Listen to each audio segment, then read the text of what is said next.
Okay, I've got it. Okay. Hi, everybody. Tim Hughes here. I'm the CEO and co-founder of DLA Ignite. With me today, I've got Paul Padmore, and we're going to talk about failure. Paul, if you don't know, he is the founder and creator of a podcast called My Perfect Failure.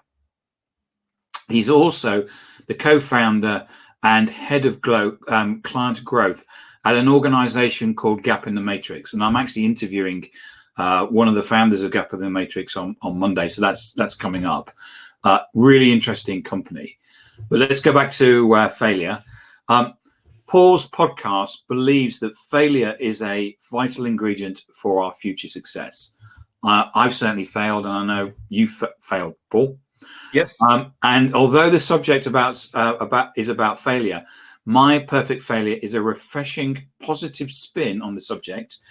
And what he tries to do is leave his audience with abundance of tips, tricks, tools that they can introduce into their everyday lives. Paul also speaks on this subject and will also reveal how failure has been critical to his success. So, Paul, welcome. Thank you so much, Tim. Where can people get hold of you? So you can get hold of me at www.myperfectfailure.com. I'm also obviously at Gap in the Matrix. I know you'll be speaking to Martin, so I'm contactable at gapinthematrix.com as well. So either or, I will be very responsive. And Paul is on LinkedIn as well. Paul. Yeah, LinkedIn as well. So yeah, Paul Padmore, LinkedIn. Might be a couple of us, but you'll recognise my photo and my glasses. I hope it's the glasses. You'll recognise the glasses. I've got the blue rims on, and I think I've got blue rims on the LinkedIn photo, so you should be able to find me without any trouble. So what's your story then, Paul? How is it that you've got here? So I got here by, my background is working for national publishers. So I've worked on the digital team, display team. And I've always been involved in the monetization side of things, which I've thoroughly enjoyed. And I've worked with some amazing people along the way. So all good. I've sort of always been in the ether, but I've had sort of some situations which haven't gone according to plan.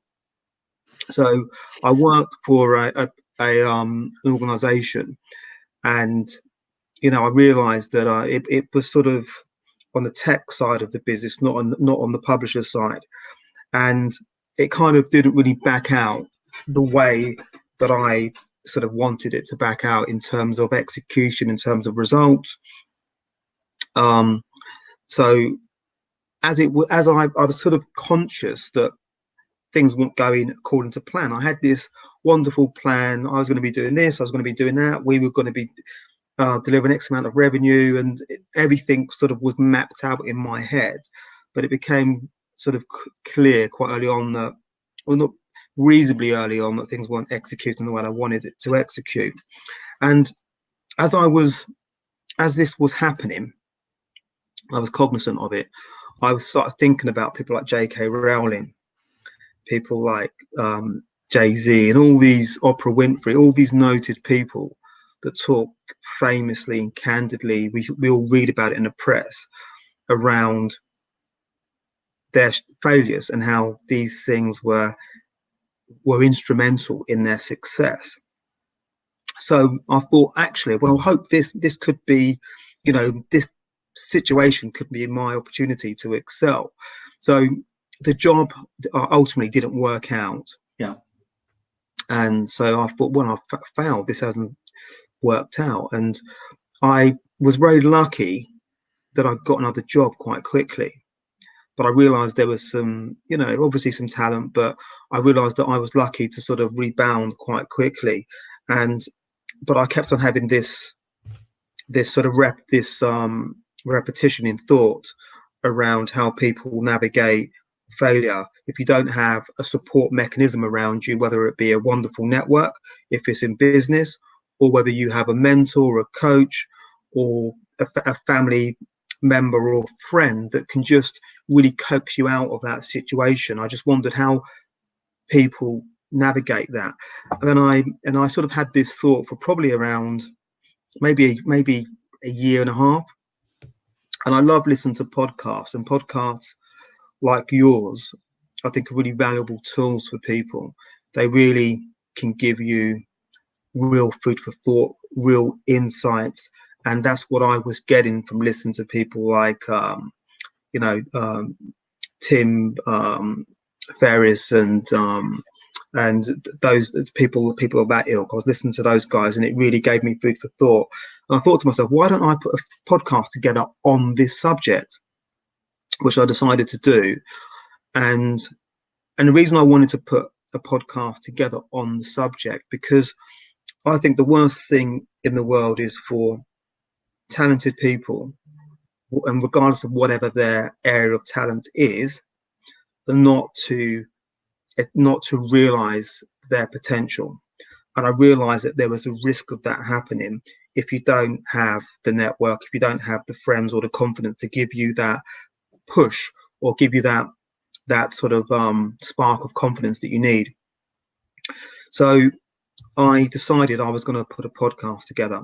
And I wish I knew you at the time, Tim, because you could have told me how to do it, because I didn't know how to do it. So, it's a good experience and journey to learn.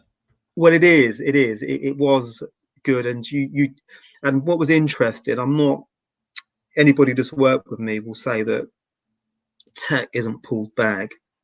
Tech isn't his bag. They would say, look, I'm not a technical person either, but yeah, so tech's not my bag, but YouTube is a wonderful thing. So you can go on, and which I had to do because I wanted to do it.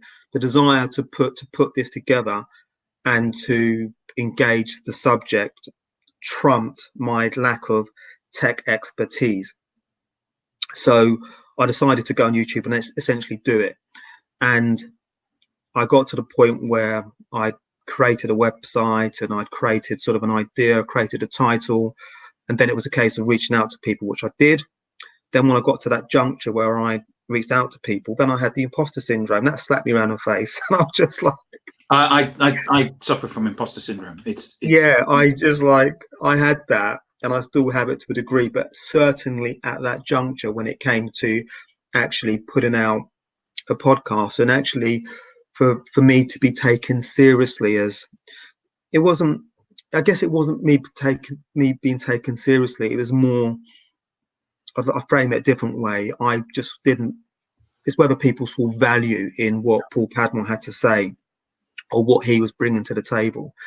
And so what I sought to do was, once I reached out to people about what the subject was, and about whether they would like to be a guest, and it's really a discussion base. So what I do, I bring on experts like you in there who've got a sort of an area of expertise, or they've got a position around a certain narrative around failure, whether it might be imposter syndrome, it can be resilience, it might be, mindset, fixed and growth, it can be self-sabotage, it can be anything really.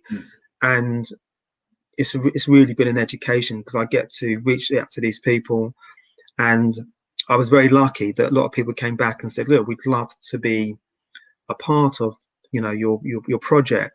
And that's when the imposter syndrome kicked in, because you feel that, do people really want to hear what I've got to say? Yeah. But as soon as you've had a verbal agreement or an emailed agreement, at that point you can't pull. You've got to go, man. You've got to go ahead and you've got to put this out. Yep.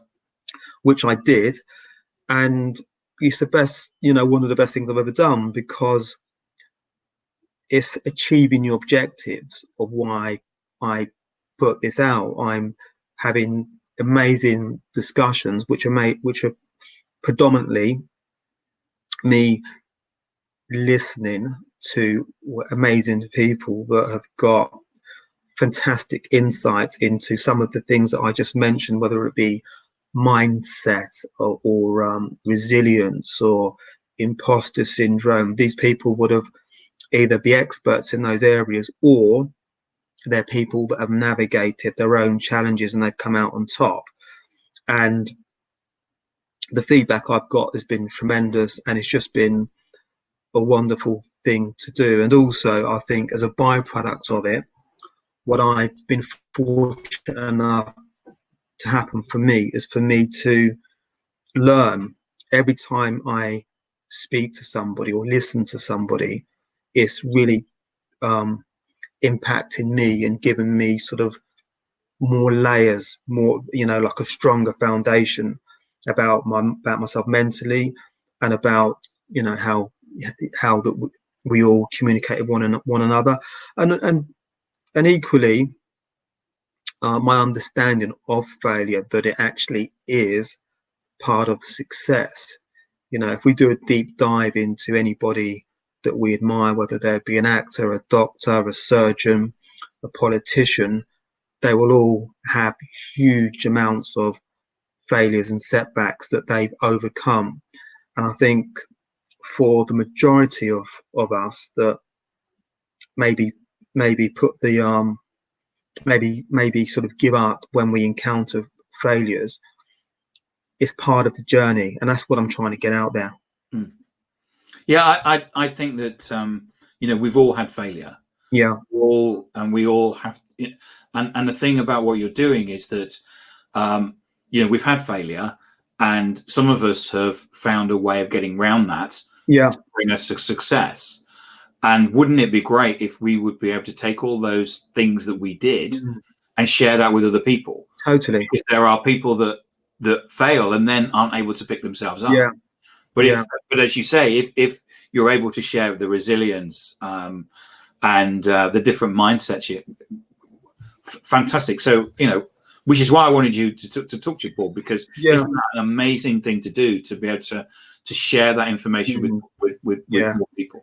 Yeah, absolutely. Because I think the challenge is that failure can be quite raw and disabling.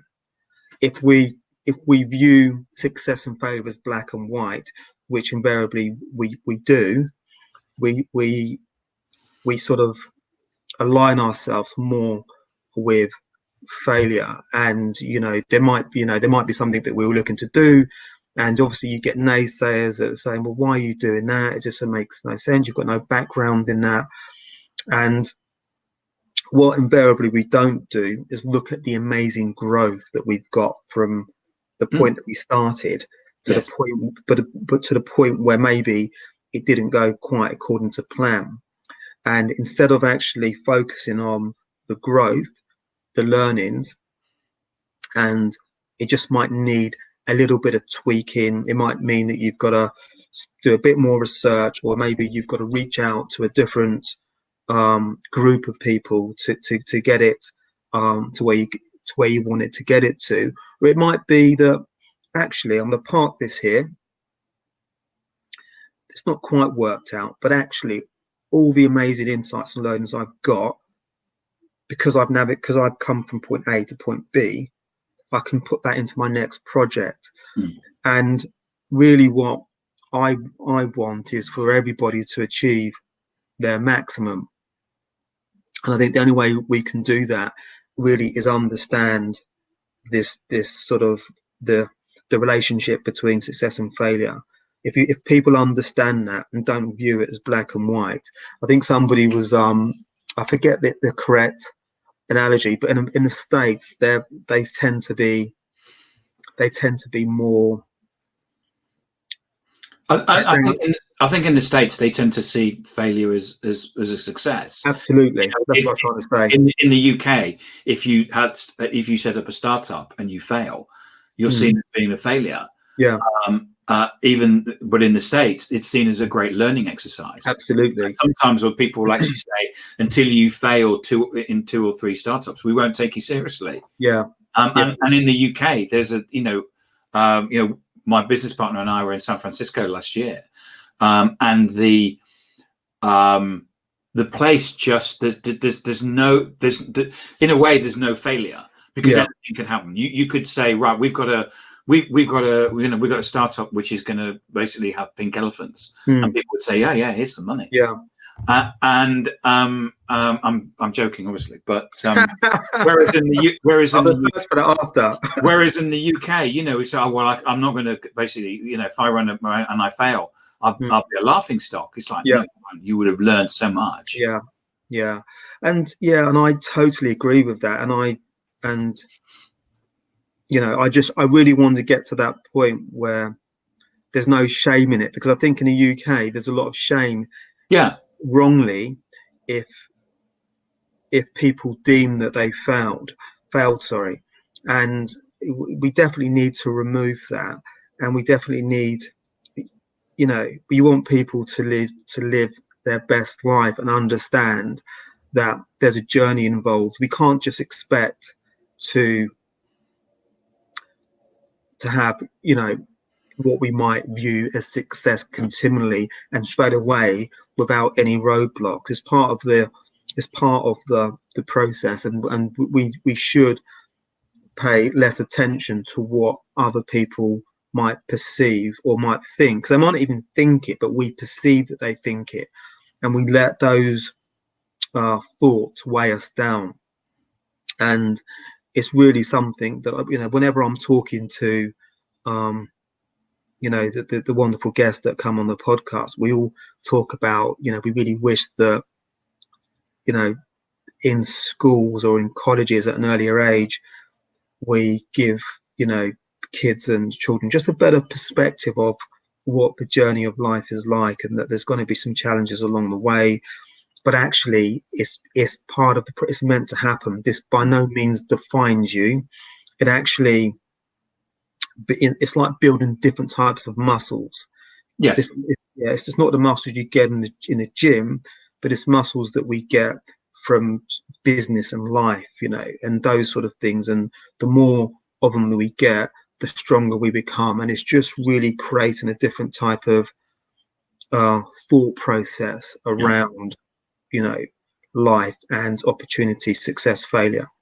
So how do you think that we can get people to have a can-do attitude? Because I totally agree with you. There's a number of things that we don't learn in school, and one of those is that you will fail. Yeah. And I think there's a kind of a thing at the moment where people aren't allowed to fail. So how do we get people to have a can-do attitude? I think there's a couple of things. I think one, we remove the stigma. If we could do it, if we could do something in the schools at an earlier age, I think that would be amazing. That's certainly something that definitely guests on the podcast talk about continually. It comes up a lot. But as I say, removing stigma, focus less on what you think other people think, focus on what really your objectives and your dreams are. I definitely think we need to do that. Understand it's not black and white. Also, I think that we should live in the present. Don't focus on what happened yesterday. Focus on what's here today. Focus on what the opportunities are today. If we do that, then we will be more, then we can focus on the actions and decisions that are going to help us today. Yes. Not actions and decisions that didn't work out yesterday and they have no relationship with today, the present. Yeah. And what you did at 15 or 25 or whatever age doesn't matter. Absolutely. Where you are now today. Yeah, absolutely. You need to be working on with the information you have, because times change. Yeah. And also, and I think one thing that I definitely believe that where the Americans have got it, and we need to embrace that, is that there's huge opportunity in failure. There's opportunity there because there's the insights, there's the gains, there's the knowledge. If you know something doesn't work, then actually we strike that off and we move on. So I think focus on the opportunity, see failure as opportunity. Don't see it as the end. It's not the end of the road. It's actually the start of the next piece or the next chapter. You turn the page and you take the insights and the gains and you use that to execute whatever you want, and just really don't focus on what others think. Yeah, when I got made redundant from my last job, I knew it was coming. And I'd Same actually, for me. Sorry? Same for me. And I actually knew what I was going to do, which was going to be set up the LA night. And it was one of those things where the moment when they pushed the letter over to me, it was like a stab in the heart. But I walked out the building and actually realized this was the beginning of my Yeah, totally. and actually, you know, I was actually saying to myself as I was driving home, you need to realize that this is one of the best days of your life. Yeah. And I actually got home and actually posted on LinkedIn. It was one of the best days of my life. Yeah. Which was one of the ways of dealing with the failure. And so, you know, there are certain coping mechanisms that you need to have, but also, you know, the learnings that you have, I use in my daily life, all the things that I've learned in over absolutely. my business, you know, since I started work. Yeah, I agree, and it's really creating that attitude and those insights. What's really impressive about you is that you realize pretty much instantly that actually this was a good thing, and I think sometimes it's just that initial rejection, but sometimes deep down actually we know, because even, you know, my working at Gap and Matrix and what we're doing is just amazing. And I'm working with amazing people. We have an amazing proposition that we're bringing to market, and we're having lots of amazing discussions. I know you're going to be speaking to Martin, so I know that he'll do a wonderful job at giving people really insights into that. But if I wasn't made redundant, I just wouldn't be you know, with these guys now. And you're a combination of all your experiences in life. Yeah, absolutely. So so it's I guess my calling is for people to really focus on whatever their ambitions are, really believe that they can happen, but understand that there are going to be some challenges along the way. But at no juncture does it mean that if things do go, you know, not according to plan, that they give up. You just really have to have that agile mindset, that growth mindset, where actually if something hasn't worked out, that you just look, if you've gone left and it hasn't worked, then you just go right. So one of the things that I'm interested in is that I know that you said in the past that when you give, you receive. I mean, what do you think about that? Well, what I mean by that is, so when I started the podcast, it was really I guess I did it for a couple of reasons. One, because I wanted to learn about the subject, and also I wanted to support anybody that is dealing with a challenge. So for me, I was creating something, putting something out into the ether, and hopefully helping people, which I know from discussions from different people that we are doing that, and that's largely down to the guests that come on. But what I receive as a byproduct of that is amazing insights, amazing knowledge. My network grows continually, because I'm continually meeting amazing people like you and I have met. So, and that network and, you know, the good that comes from that is continuous, in that, you know, my network grows, and randomly I get emails from them wanting to introduce me to other people that they think would be a good fit for to appear on the show. And then that person, you know, I can connect with them, and then they want to connect me to different people. So it's just continuous, and the goodwill is just, you know, it's just mind-boggling that there is so much, you know, we hear so much negativity in the world these days, but just by the very, you know, virtue of trying to, you know, find out, understand a sort of a subject, and connecting to wonderful people. So it's just, people have told me before about when you give, you receive, and I'm seeing that now. So I really feel that, you know, if people are willing to give, you know, they will receive. And so how do we get over our fear of failure? I think we get over our fear of failure by again living in the present, being more confident that failure and success aren't interlinked. They're meant to coexist together.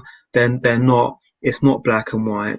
There's not, you know, it's not success and failure. They do coexist. people should look at anybody that they admire, and if they tap into their journeys, they will see that they've littered with failures than they will ever have in their lifetime. Listen to my podcast. That's certainly listen to some of the guests that come on there, not me, the guest.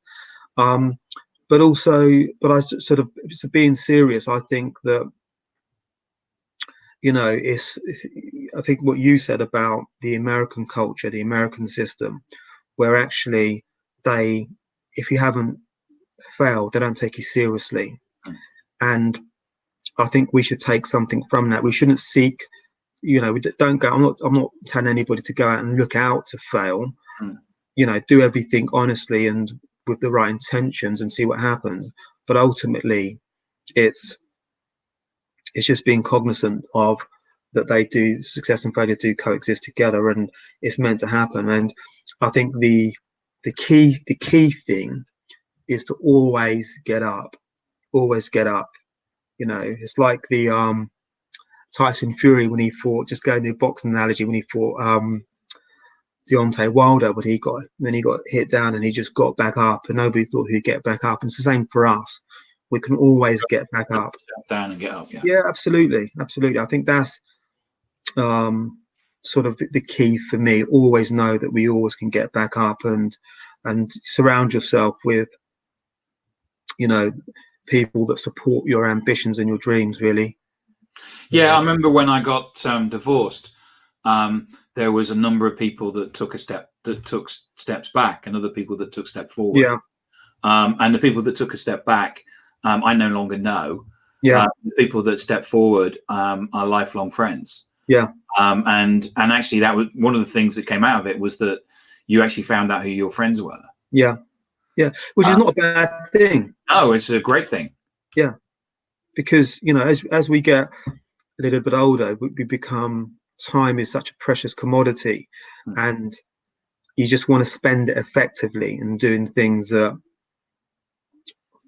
not just things, but with people as well, that are gonna we want to improve their quality of life and vice versa. And so I think that understanding, who complements our life, whether it be from a personal or professional, is important. And I think that, sort of just to, paraphrasing what I said before, I just think there's so much growth and opportunity in failure. And, it's just really understanding that and get our heads around that and think about the growth, think about the insights, think about the journey. Don't think about, just, if we focus just on the outcome, that's when, that's when we can lose sight of there actually is still an opportunity. So it's just having just being more familiar with how these two things coexist. Paul, it's been insightful. Thank you very much for coming on and talking about. And thank you so much. It's been an honor. Talking about failure. I just hope I get the video up and I don't fail in doing that. Well, I nearly failed to actually connect to you, so at least we got that done. Well, we sorted it. So remind people where they can get hold of you. So you can get hold of me at www.myperfectfailure.com. I'm also at gapinthematrix.com, and and also on LinkedIn, Paul Padmore. Paul Padmore with the glasses. With the with the he's like looking backwards. With the blue rimmed glasses. Yeah, you can't miss him. Exactly. You aren't going to miss me. You'll find me. Paul, it's been fantastic. Thank you so much for coming on and talking about failure. And it's something that I think that we all have in life, and all something that we have to deal with. Life's absolutely. Absolutely. I think the fact that you're providing people with this resource that they can go to and actually learn from other people is all, it helps. And anything that we can do to help people has got to be good, isn't it? And even if you're helping just one person, that's worth it. Absolutely. Yeah, totally. I couldn't agree more. And and I just have so much fun doing it, and I get to connect with wonderful people. So thank you. Hey, running a podcast, you meet some amazing people. And I learned so much. It's a cliche, but I'm a lifelong learner, and it is fantastic to meet people and hear their story and hear what they're doing and learn stuff at the same time. It's a gift. Yeah, Not gift to do it, but a gift to get it. Yeah, no, I couldn't agree more. And it's a blessing to be able to have to meet wonderful people and for them to share their knowledge. And you've created something. You've created a platform that is of value, and the idea that you can connect with people around. I know your podcast, people listen to all around the world, and that's just because you had an idea to put, this together, which is amazing. Thank you. Paul, thank you. No, you're welcome. It's been fantastic, and I'm looking forward to interviewing your boss. Yeah, Martin.